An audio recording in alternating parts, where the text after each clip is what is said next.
தினேஷ் அவர்கள் big pass வீட்டுக்குள்ள இருக்கும்போதே நிறைய தத்துவங்களை சொல்லிட்டு இருந்தாரு. அண்ட் அதே மாதிரி பிக் பாஸ் வீட்டை விட்டு வெளியில வந்ததுக்கு அப்புறமாவும் நிறைய தத்துவங்களை சொல்லிட்டு இருக்காரு.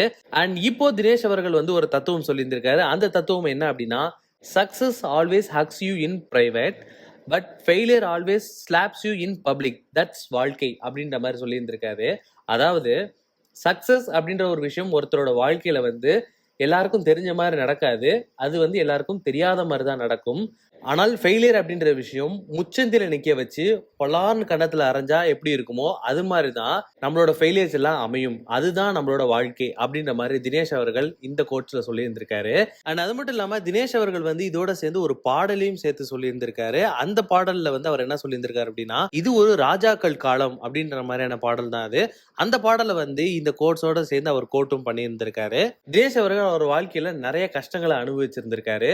சோ அந்த ஒரு காரணத்தினாலதான் தினேஷ் அவர்கள் வந்து ஒரு நபர் அவரோட வாழ்க்கையில எக்கச்சக்கமான ஃபெயிலியர்ஸை சந்திச்சு நிறைய ட்ரபிள்ஸை ஃபேஸ் பண்ணிட்டு இருக்க ஒருத்தரால மட்டும்தான் அடிக்கடி நிறைய தத்துவங்களை சொல்ல முடியும். அண்ட் தினேஷ் அவர்கள் வந்துட்டு அவரோட வாழ்க்கையில நிறைய பிரச்சனைகளை ஃபேஸ் பண்ணி அவர் வந்து ஒரு மெச்சூர்டான ஒரு ஆளா வளர்ந்து வந்துகிட்டு இருக்காரு. ஸோ இந்த மாதிரி இருக்கிற நேரத்தில் தினேஷ் அவர்கள் வந்து எக்கச்சக்கமான தத்துவங்களை சொல்லிட்டு இருக்காரு. தினேஷ் அவர்கள் சொல்ற எல்லா தத்துவத்திலையும் ரக்ஷிதா அவர்கள் மறைமுகமா உள்ள இருந்துட்டு இருக்காங்க. ஏன்னா தினேஷ் அவர்களோட வாழ்க்கையில ரக்ஷிதா அவர்கள் வந்து மறக்க முடியாத ஒரு வேர்டு அப்படின்னு தான் சொல்லணும். அவங்க கூட இருந்த மெமரிஸ் வந்து இன்னும் தினேஷ் அவர்கள் கூட அதிகமா இருந்துட்டு இருக்கு. அண்ட் அதை ஒட்டி தினேஷ் அவர்கள் என்ன சொல்லியிருந்திருக்காரு அப்படின்னா, எனக்குள்ள வந்து நிறைய கண்ணீர் இருக்கு, அது ரொம்ப ஆழமாவும் இருக்கு. அண்ட் அதை வந்து நான் வெளியில எங்கேயும் காட்ட மாட்டேன். ஏன்னா வாழ்க்கை வந்து எங்கேயுமே தேங்கி நிக்காது, அது வந்து ஒரு ஓடம் மாதிரி போய்கிட்டே இருக்கும். அந்த ஆழத்தை நான் திரும்பி பார்க்க விரும்பல.